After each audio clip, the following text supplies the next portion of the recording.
Hello friends, ఈ video ఒట్టి HNI కాదు. ఎవరైనా 50 లక్షలు కన్నా ఎక్కువగా ఇన్వెస్ట్మెంట్ చేయాల్సిన ఆలోచన వస్తుంది, మార్కెట్లో ఇన్వెస్ట్మెంట్ చేయాలి అనే వాళ్ళకి ఒక ఆల్టర్నేటివ్ అనేది మనం కరెక్ట్గా అర్థం చేసుకోవాలి. బెంచ్ మార్క్ కన్నా ఎక్కువగా మనకి బెనిఫిట్ రావాలి అనే ఆలోచనతోటి పర్టికులర్ ఇన్వెస్ట్మెంట్ గురించి మనం చెప్పుకుంటున్నాము. సో ఒక రీటైల్ ట్రాప్ మనం చెప్పుకుంటాము. సో మ్యూచువల్ ఫండ్స్లోనే మనం ఇన్వెస్ట్మెంట్ చేయాలి, పెద్ద అమౌంట్ ఉన్నా కూడా. ఎందుకంటే ప్రతి ఒక్క ఇన్వెస్ట్మెంట్కి ఒక లిమిట్ అనేది మనకి అర్థం చేసుకోవాలి. So mutual funds completely masses కోసం డిజైన్ చేయడం జరిగింది. సో దీనికి స్పెసిఫిక్లీ మన వెల్త్ క్రియేషన్ కోసం మనం ఆలోచిస్తుంటే డెఫినెట్లీ మనకి ఆల్టర్నేటివ్స్ కూడా మార్కెట్లో ఉన్నాయి. సో రెండో పాయింట్ మనం తెలుసుకోవాల్సింది ఏంటంటే, మేజర్గా మనం మేనేజర్స్, ఫండ్ మేనేజర్స్ అనేది ఏంటంటే అక్రాస్ 50+ స్టాక్స్లో ఇన్వెస్ట్మెంట్ చేస్తారు. కానీ దానివల్ల కూడా ఒక ఇంపాక్ట్ అనేది ఏంటంటే, ఒక మంచి కంపెనీ ఉంది, అది పొటెన్షియల్ పోర్ట్ఫోలియో పెంచే పొటెన్షియల్ ఉంది, కానీ as per rules and regulations diversification అన్ని పాయింట్ ఆఫ్ వ్యూతో మనం మాట్లాడుతుంటే జరిగేది ఏంటంటే, తీసుకోవాల్సిన ఒక 7%, 10% ఎక్స్పోజర్ తీసుకోకుండా మిగతా ఓన్లీ 2%, 3% తోటే ఆగిపోతుంది. దానివల్ల మనం వెల్త్ క్రియేట్ చేసే ఆప్షన్స్ అనేది కూడా ఆ పర్టికులర్ రెగ్యులేషన్ అనేది తగ్గించేస్తుంది. ప్లస్ ఒక మీడియోక్రిటీ నుంచి బయట రావాలి. సో మ్యూచువల్ ఫండ్స్ అనేది ఏంటంటే, ఆలోచన ఏంటంటే బెంచ్ మార్క్ కి అనుకూలంగా నాకు రిటర్న్ వస్తే సరిపోతుంది. సో ఇండెక్స్ డ్రివన్ అయిపోయింది. సో ప్యాసివ్ ఫండింగ్ కోసం మ్యూచువల్ ఫండ్స్ బెటర్ ఆప్షన్ అనేది మనం చెప్పుకోవచ్చు. సో ఆల్టర్నేటివ్ డెఫినెట్లీ ఒక 50 lakhs ఇన్వెస్ట్మెంట్ చేసుకునే ఆలోచన ఉంటే డెఫినెట్లీ పిఎంఎస్ వాళ్ళ ఆలోచన తగ్గట్టు కోసం మన ప్రొడక్ట్ అనేది డిజైన్ చేయడం జరిగింది. సో ఇక్కడ క్లియర్గా మనం అర్థం చేసుకోవాలి. సో మ్యూచువల్ ఫండ్స్ లాగా పిఎంఎస్ అనేది షేర్స్ వాళ్ళ పేరు మీద కొనటం జరుగుతుంది. సో మనం 50 lakhs మీద ఇన్వెస్ట్మెంట్ చేసింది, సెపరేట్గా మన పేరుతోటి డిమాట్ అకౌంట్ ఓపెన్ చేసింది. సో మీకు ఆ షేర్స్ ఓనర్షిప్ అనేది మీరు హోల్డ్ చేస్తారు. సో చాలా క్లియర్గా ఆ మాట అర్థం చేసుకోవాలి. సో మ్యూచువల్ ఫండ్స్ లాగా మన కొట్టి యూనిట్స్ కాదు, ఇక్కడ మనం ఈ 50 lakhs ఇన్వెస్ట్మెంట్ చేయటం వల్ల మనకి షేర్స్ అనేది ఇవ్వటం జరుగుతుంది. షేర్స్ నుంచి వచ్చిన లాభం ప్రతి ఒక్కటి మనం రిసీవ్ చేసుకుంటున్నాము.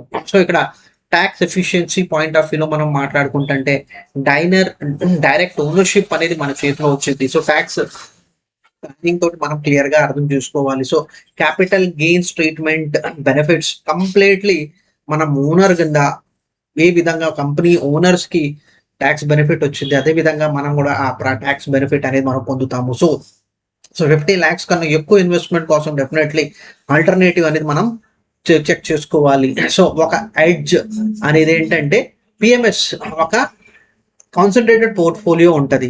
సో మోస్ట్లీ మనం ఇప్పుడు చూసుకున్న దానికి ఒక 20 స్టాక్స్ దాకే గా పోర్ట్ఫోలియో హోల్డ్ చేసిద్ది.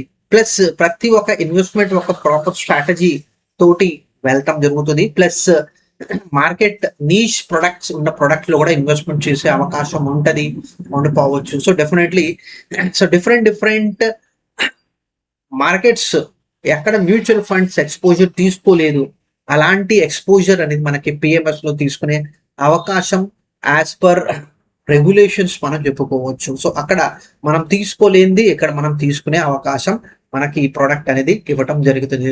సో కస్టమైజేషన్ అనేది పర్టికులర్ పిఎంఎస్ ప్రొడక్ట్ లో ఎటువంటి ప్రొడక్ట్స్ అవైలబుల్ గా ఉంటాయి, ఎటువంటి కంపెనీస్ అవైలబుల్ గా ఉంటాయి. సో అది హెచ్ఎన్ఐ అనేది కూడా డెసిషన్ మేకింగ్ లో ఒక రోల్ అనేది ప్లే చేయవచ్చు. సో పూల్డ్ ఇన్వెస్ట్మెంట్స్ ఉంటుంది కాబట్టి డెఫినెట్లీ ప్రతి ఒక్క పర్సన్ టు పర్సన్ అనేది వాళ్ళ నీడ్స్ ప్రకారంగా, వాళ్ళ రిక్వైర్మెంట్ ప్రకారంగా, వాళ్ళ గోల్స్ ప్రకారంగా ఆ పోర్ట్ఫోలియో కన్స్ట్రక్షన్ చేయడం జరుగుతుంది. ప్లస్ మనం ఇన్వెస్ట్మెంట్ చేసింది డైరెక్ట్లీ రీట్స్ లాంటి ప్రొడక్ట్స్, ఇన్విట్స్ లాంటి ప్రొడక్ట్స్ అంటే రియల్ ఎస్టేట్స్ లో కూడా మన ఇన్వెస్ట్మెంట్ అనేది చేసుకునే అవకాశం ఇస్తుంది ఈ పర్టికులర్ పిఎంఎస్. మ్యూచువల్ ఫండ్స్ లో ఆ ఎక్స్పోజర్ అనేది మనం ఎక్కువగా తీసుకోలేము.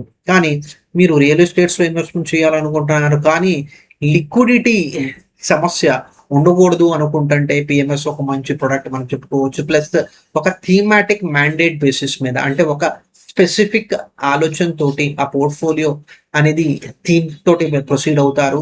అది ఇన్ఫ్రాస్ట్రక్చర్ అనుకుందాము, కన్జంప్షన్ అనుకుందాము, ప్లస్ ఎక్స్పోర్ట్ ఓరియంటెడ్. సో ఒక క్లారిటీ, ఒక ఇన్వెస్టర్ ప్లస్ ఫండ్ మేనేజర్ కూర్చొని మాట్లాడుకునే విధానం అనేది కస్టమైజేషన్ అవైలబుల్ ఉంటుంది అనేది మనం ఇక్కడ ఫేమస్ చెప్పుకోవచ్చు. సో డెఫినెట్లీ మేనేజరియల్ లెన్స్ తోటి మనం వెళ్తున్నాం కాబట్టి ఆల్ఫా జనరేషన్ పాసిబుల్ గా ఉంటది. చాలా క్లియర్ గా మనం అర్థం చేసుకోవాలి. Plus real time transparency, portfolio మనం లైవ్ గా చూసుకోవచ్చు. Plus high water mark fees. So definitely performance fees అనేది ఉంటుంది.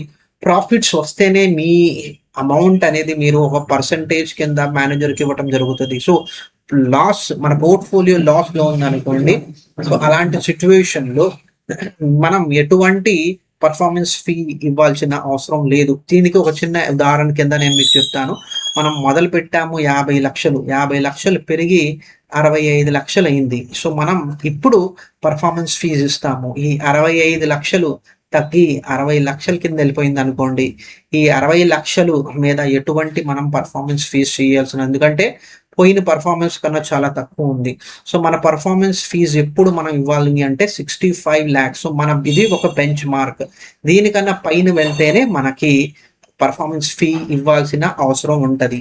సో ఇది ఒక advantage.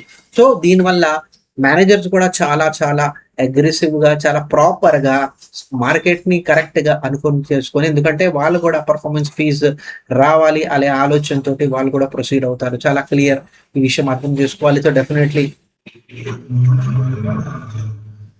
So definitely product complications ఉంటాయి. సో ఇక్కడ మేనేజరియల్ ఫీజ్ తీసుకోవడం జరుగుతుంది. పర్ఫార్మెన్స్ ఫీజ్ కూడా మనం పే చేయాలి.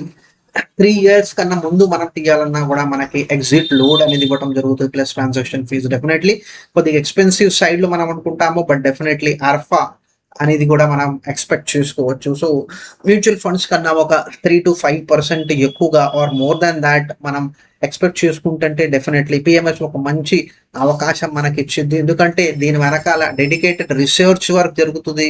ప్లస్ కన్స్ట్రక్షన్ క్రియేట్ చేయడానికి చాలా డెడికేషన్ తోటి మనం వెళ్తాము. ప్లస్ పర్ఫార్మెన్స్ బేసిస్ మీదే ఇన్సెంటివ్ అనేది తీసుకోవడం జరుగుతుంది. దానివల్ల మనకి advantage. Plus even fund managers కూడా లీనియన్స్ గా తీసుకోకుండా వాళ్ళు కూడా ప్రతి సంవత్సరం పర్ఫార్మెన్స్ ఇచ్చే ఆలోచనతోటే పోర్ట్ఫోలియో అనేది స్ట్రక్చర్ చేసుకుంటారు. సో డెఫినెట్లీ మిత్స్ అనేది ఏంటంటే మేనేజరియల్ ట్రాక్ రికార్డ్ అనేది మనం ఫోకస్ చేసుకుంటాము. స్ట్రాటజీ కన్సిస్టెన్సీ అనేది చూసుకుంటాము. ప్లస్ ఇక్కడ సెబీ రిజిస్ట్రేషన్ ఉంటది. డిజిటల్ ఇన్ఫ్రాస్ట్రక్చర్ అనేది మనకు ఉంటది. Plus fee alignment to the performance ఉంటే ఫీ పే చేయాలి. పర్ఫార్మెన్స్ లేదు అంటే పే చేయాల్సిన అవసరం లేదు. మ్యూచువల్ ఫండ్స్ లో పర్ఫార్మెన్స్ ఉన్నా లేకపోయినా ఫీజు అనేది పే చేయాల్సి వచ్చేది. ఇలా ఇక్కడ అలాంటి పర్ఫార్మెన్స్ అనేది అమౌంట్ ఇవ్వాల్సిన అవసరం లేదు. ప్లస్ ఒక long term asset allocation strategy తోటి వెళ్తాము. So mutual funds purpose different గా ఉంటది, పిఎంఎస్ పర్పస్ డిఫరెంట్ గా ఉంటది, ఏఐఎఫ్ పర్పస్ డిఫరెంట్ గా ఉంటది. సో ప్రతి ఒక్క ప్రొడక్ట్ వేరే వేరే డిజైన్ తోటి కన్స్ట్రక్షన్ అనేది జరుగుతుంది. సో మనం మన రిస్క్ అనుకూలంగా ఏ ఫేజ్ లో మనం ఉండాలి, ఎలా ఉండాలి అనేది క్లియర్ గా మనం అర్థం చేసుకోవాలి. సో వెల్త్ క్రియేషన్ కోసం ఆలోచిస్తుంటే డెఫినెట్లీ పిఎంఎస్ అండ్ ఏఐఎఫ్ ఒక మంచి ఆల్టర్నేటివ్.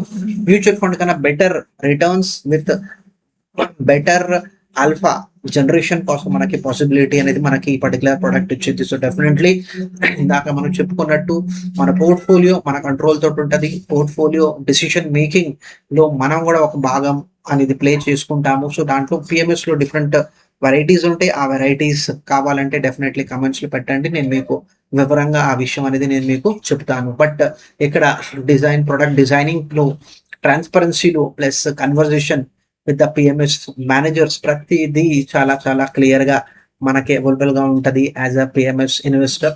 సో చాలా క్లియర్ గా ఈ విషయం అర్థం చేసుకోండి ఫ్రెండ్స్. ఎందుకంటే మ్యూచువల్ ఫండ్స్ ఒకటే కాదు, హై ఇన్వెస్ట్మెంట్ మనం చేస్తున్నాము, బెటర్ రిటర్న్స్ మనం పొందాలి అనుకుంటుంటే డెఫినెట్లీ పిఎంఎస్ ఒక ఆల్టర్నేటివ్ మన ఎదురుగా ఉంది. సో అది మనం యూటిలైజ్ చేసుకొని ప్రొసీడ్ అవ్వచ్చు.